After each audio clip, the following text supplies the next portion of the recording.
પોરબંદર સંવાદ કાર્યક્રમનું આયોજન થયું હતું, જેમાં બિરલા હોલ ખાતે થયેલા આ આયોજનમાં પ્રદેશ ભાજપ અધ્યક્ષ જગદીશભાઈ વિશ્વકર્માની ખાસ ઉપસ્થિતિ રહી હતી।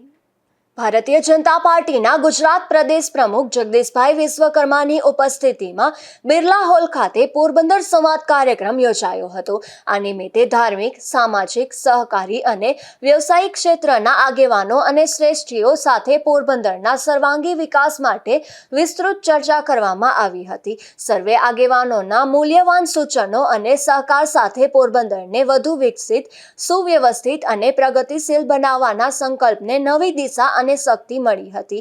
આ કાર્યક્રમમાં ગુજરાત પ્રદેશ પ્રમુખ જગદીશભાઈ વિશ્વકર્મા, ગુજરાતના કેબિનેટ મંત્રી અર્જુનભાઈ મોઢવાડિયા, રાજ્યસભાના સાંસદ રામભાઈ મોકરિયા, પૂર્વ કેબિનેટ મંત્રી બાબુભાઈ બોખીરિયા અને સુદામા ડેરીના ચેરમેન આકાશભાઈ રાજસાખા ઉપસ્થિત રહ્યા હતા। નિપુલ પોપટ સાથે અશોક થાનકી, ગુજરાત ન્યૂઝ, પોરબંદર।